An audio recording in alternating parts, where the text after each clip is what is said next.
Friends, why are we now bothering about what we eat, what we do, what is the kind of food we should have? This is called reductionism. Man looks at things in bits and pieces each time. Let us, for a change, look at the whole. Why are we here? Where did we come from? What is our motto? And where are we going? If you look at all these things and think about it, you will come to one conclusion, which I want you to take home. It is not what you eat that keeps you going. It is what eats you that keeps you going. It is not what you eat that kills you. It is what eats you that kills you. You know what that means? Your negative thoughts. So the boss in the whole game of life is the human mind. Where is the mind? Never mind. But the mind is in, the whole body is mind. In quantum physics, there is no matter, there is only energy. So you are a part of this universal energy, otherwise called universal consciousness. And you and I are so closely related, not by blood, not in family, not in race or language, but the energy that flows in you and the energy that flows in me is identical. So the first principle that we should know is this world is interconnected. Whether it is philosophy or science, it means the same thing. The world is interconnected is the philosophy of the philosophers of yore. But right from Newton's gravitational theory down to the quantum physics, the interconnectedness of this world is shown. So one doesn't have to, as a matter of fact, one of the speakers earlier said, one doesn't have to eat food to survive. Our energy mainly for survival comes from the ultraviolet rays of the sun. The sun shines on this planet and the energy is in a Schumann ring. And from the Schumann ring, each one of us gets his or her energy. As a matter of fact, there was a Swami I saw in Karthikeyan's house who wouldn't eat anything. He will look at the sun for about 4 hours in the morning and then he survives. He went to Manasarovar with Karthikeyan. He has got the video. And when all these people had about 10 covers of clothing, that man had just a shawl and a kacha and he was sleeping on the snow. No shoes. He was walking barefoot on the snow in Manasarovar. And he walked up the Himalayas barefoot. And I have seen some Swamis in the Tibetan monasteries. They just lie down there. If you have a Turkish towel which is wet, you put it on his chest and say, dry this. In 10 minutes, the towel will be dry because he can increase the heat of this chest so much that the whole thing gets fried. All this is possible if you know how to control your mind and how to control your energy. I'll give you a small little bit of pranayama. When you take a deep breath in and chant Om, when you say Om, this is ordinary sound. But when it goes down through your vocal cord and vibrates the vocal cord, it becomes ultrasound. You know what ultrasound is? Ultrasound travels in straight lines and ultrasound has a lot of energy. When this ultrasound goes down to what is called the alveoli, the last bit of the balloon that exchanges gas between the blood and the air, it churns the water there and produces the bubbles, small bubbles to coalesce with each other. This is called sonoluminescence. And it produces so much of energy that you can get energy by just doing proper pranayama. If you did pranayama for 5, 6 hours to 10 hours a day, you probably don't have to eat any food. Now coming back to the mundane life that you and I lead, we need some food. But we eat much more than what we need. I always tell, in the world there are 2 important diseases. India, we have the largest load of subnutrition and malnutrition. We have 47 million children who don't get even a single meal. And these children suffer from a disease called NIDS, not AIDS, nutritional immune deficiency syndrome. And they die like flies. As we are discussing here about vegetarianism, a few hundred children in India have died because of malnutrition. This is malnutrition. Then in today's Western world, there is what is called malnutrition, M-A-L-L, mal, where you get all this kind of junk food. You get hot dog, white dog, and all kinds of rubbish. And then you get some poisons in the tins and bottles, colored poisons. People who drink that and eat that kind of a stuff, the hot dog, they get MAL, M-A-L-L, nutrition, which is called obesity in the West. So when the West has a big epidemic of obesity, India has a large epidemic of poverty and malnutrition. There again, there are two kinds of malnutrition. If you have seen children who are malnourished, some children are bloated up, they have edema all over the body, they have a lot of water collection. Some are very thin, drying up. The drying up one called marasmus, and the thick ones is called kwashiorkor. The difference is, the child that is dried up has had some mother's milk, very little mother's milk. So it is called protein subnutrition. The child which is bloated up has had no mother's milk at all. The mother either died very soon or the mother left the child or what have you. And whatever food the child gets is not the good food, the good protein, so it damages the liver first and produces edema. Whereas the child which eats too much of the junk food becomes obese, becomes a diabetic very soon, gets heart disease and dies early. And the sad part of the whole thing is the Western epidemic of obesity is creeping into India because the West has come to India in a big way to do business here. So you can see even in a village, day before yesterday I was in a village where I saw Kentucky Fried Chicken, KFC. In a village, there's an arrow which says KFC. I really had tears in my eyes. If KFC could come to this village, in what way they have invaded? This is the biggest invasion. This is the cultural invasion. They invaded with the army in the olden days. Now they are invading with their culture. They want to sell and make money. As someone rightly said, today the world runs after money. So anything that you get from outside is not reliable because they just twist the facts to make money and sell their wares. Having said that, we can all sustain ourselves with the minimum food. That's what Ayurveda says, Hita, Mita, Ahara, Sevi. Food what you like and food in small quantities. Preferably many times in a day. Minimum 6 times a day you must feed yourself with small amounts of clean, good food. And there is no way any difference between vegetarianism and non-vegetarian as far as nutrition is concerned.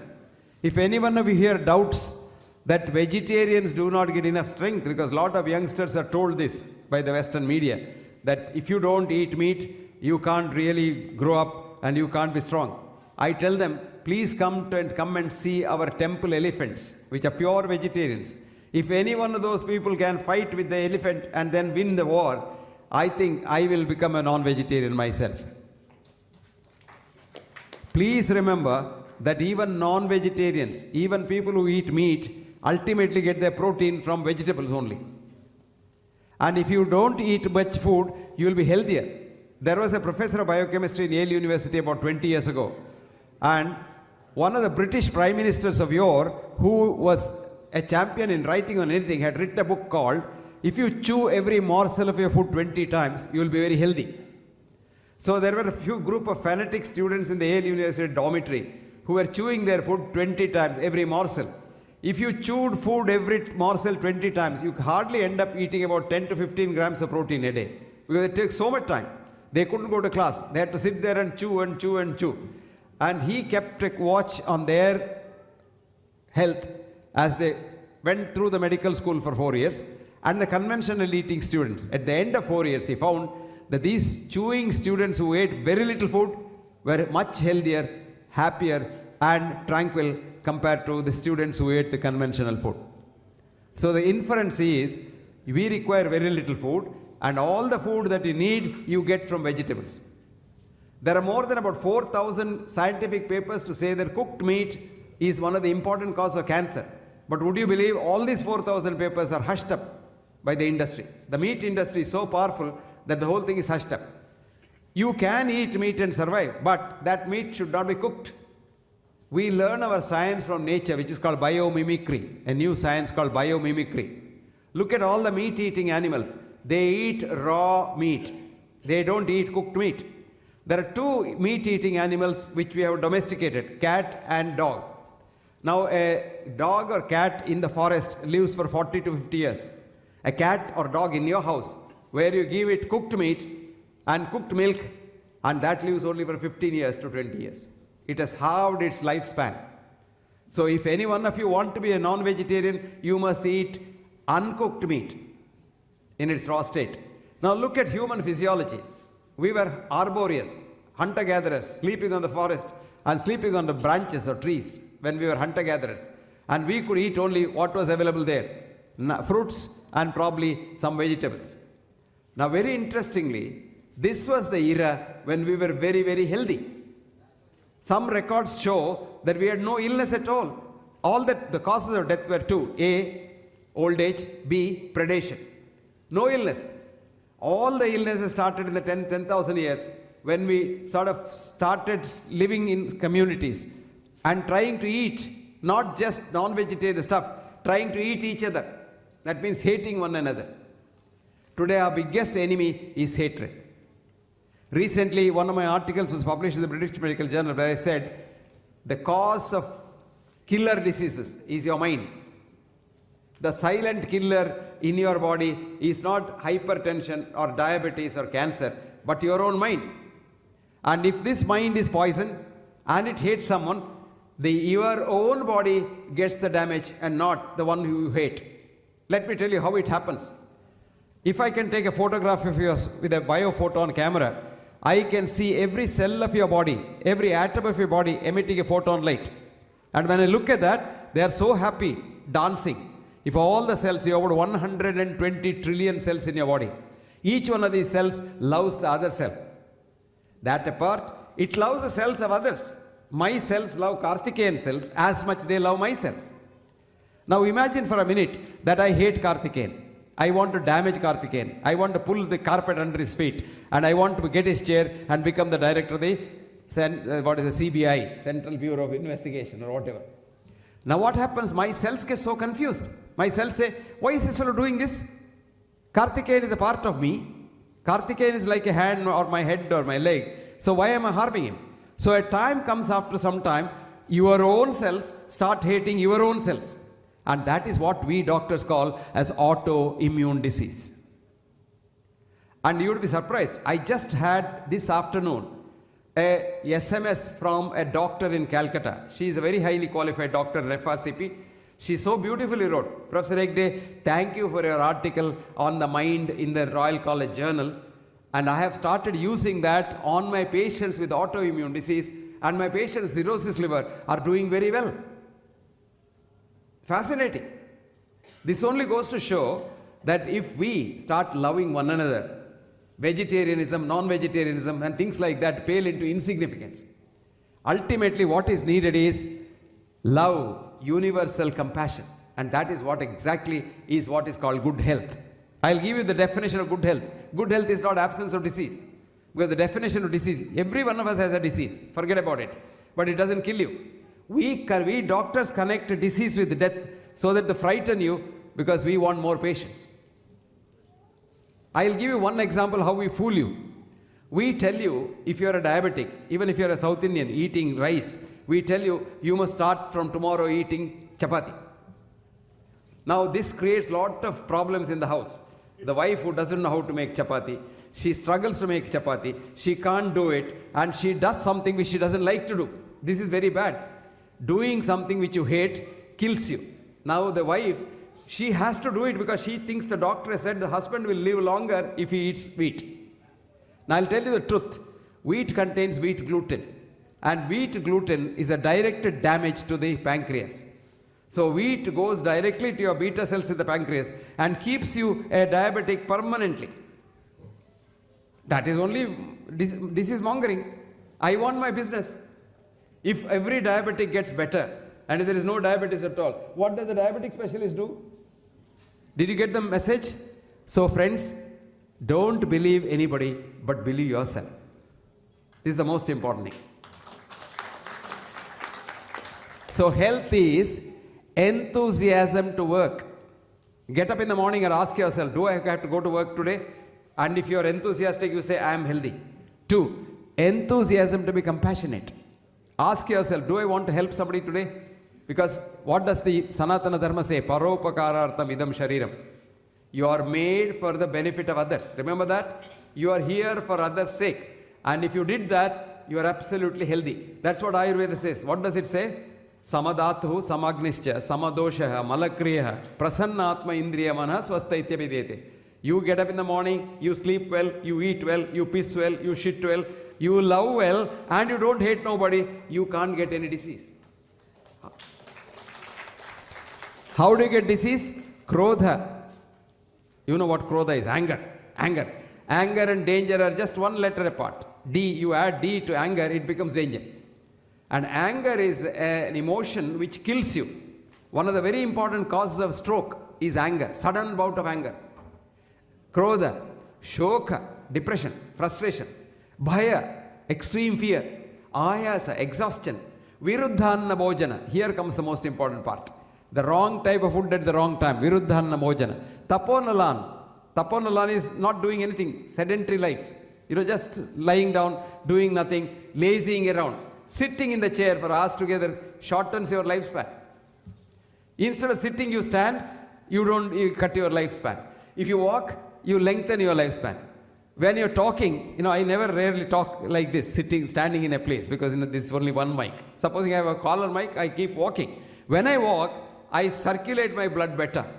And I oxygenate my blood better in the lungs. So the better blood goes to my brain. I can think sharper and I can talk better. So it is very important that taponalan. Then what does it say? Katva amla kshara lavana tikshnoshnati rakta pratopay. All kinds of unnecessary things we eat. And that's what produces every disease. What's the treatment? Hita mita ahara sevi. What you like. Now when you sit for eating, love your food. And think of the person who has cooked the food. And imagine the food will be very happy for you, and you start watering in the mouth before you see the food. And when you start seeing the food, the watering, the enzymes in all over the gut start secreting. So you get better digestion, better absorption, and you're more tranquil when you eat. Think of the wife or the husband or whoever has cooked it for you, and the effort that has gone into it. And eating with the hand, you're giving your bioenergy. I still remember there was one very famous justice called Justice A.S.P. Iyer. Is that right? He was an ICS man. And from the ICS, he became a judge and became a Supreme Court judge. After passing the ICS in those days, these Indians had to go to England to study ethics and manners and how to eat and all. So he was living in a house where the house lady said, Mr. Iyer, you must eat with the fork and the spoon. Mr. Iyer said, no, I have my hands. I'll eat with my hands. She said, dirty hands? You're using that? No, madam, I'm washing my hands with soap and water. No, here is a very nice fork and spoon. Why don't you use it? That fork and spoon has gone into so many mouths, but my hand has gone only into my mouth. And you're passing a lot of your bioenergy when you're eating with the food, and this energy makes it get digested easily. So, Sita, Mita, Ahara Sevi. Then, Samikshakari, work very hard. Lot of us don't want to work. We want lazy away, we want excuses, we want casual leave, we want sick leave, and all kinds of leaves. I had given an advice to the bankers some time ago. Every bank officer gets money if he goes and sees a doctor and gets a checkup. So I told the chairman's group, I said, look, from now on you make a new rule. One who doesn't go and see a doctor, one doesn't take anything, you give him a bonus of 5 or 6 lakhs every year. Because the minute he goes to see a doctor, he becomes a patient. Did you know that? An American professor of medicine, Leon Eisenberg, asked the brightest of the student in the class a question. Who is a patient? Do you know what the student answered? A man or a woman who sees a doctor becomes a patient. Then she was shocked. Is it what I have taught these students? Then she asked, when does he become a man or a woman again? Do you know what the student said? Rarely ever, comma, if ever, full stop. How does it happen? We say, this is your normal sugar. There is no definition of normal in our medicine. We statistical. We have average. Like, for example, I'll give you, what is the normal height of Indian males? You did a study, 1,000 males and the Gaussian curve, plus mean plus 2 standard deviation. So 5.4 inches plus minus 2 inches is the normal for Indian males. Okay? We accept it as normal. So anybody outside that is abnormal and he requires treatment. Amitabh Bachchan comes for a checkup, 6.2. So what's the treatment we give? Cut his leg and make him 5.6. And then Jaya Bachchan comes for a checkup, 4.6. What's the treatment? Transplant a leg for a maker also 5.2. This is exactly what we do. Mahatma Gandhi's blood pressure used to be 200 by 120. And who was not getting sleep? Sushila Nair, his doctor. But the old man never took any treatment. And he died of kidney disease, heart disease, blood disease, head disease, and all kinds of diseases. Did he? That would have spared Godse his life if he had died of that. He didn't die. He lived to be killed. So this is what we do.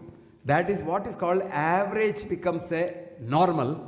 You get what is called false positive. Remember that? So if you know little statistics, for when you apply disease statistics to healthy people, you get on an average for every parameter checked by the doctor, 5 to 10% false positives. Now remember, now you go for a checkup in the hospital, TBS, your 500 parameters are checked at a given time. So for each parameter, 5% false positive. 500 parameters, 2,500 false positive. If 100 people go for a checkup, 2,500 patients come out.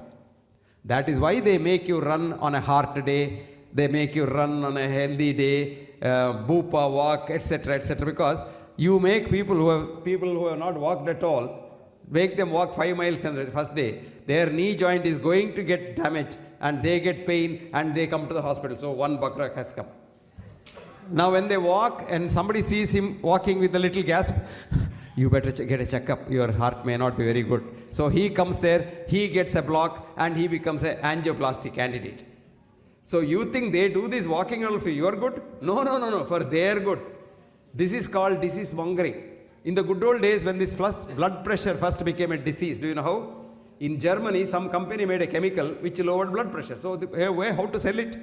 So they had what's called a Well-Man clinic, a beautiful ambulance, inside which a very beautiful sister sitting with a blood pressure apparatus. And this was parked outside the church on Sunday, outside the mall on weekdays, and outside the holiday season. And it says, come in and check up your blood pressure. So you go in and see this nurse, you get little excited, so your blood pressure goes up.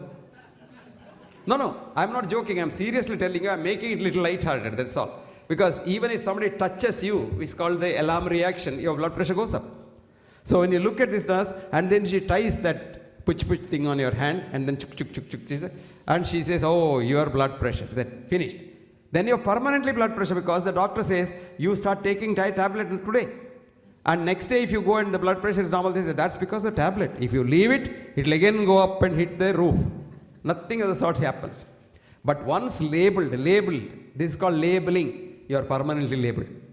So don't you spoil your health. Ask yourself whether you are healthy and don't ask the doctor.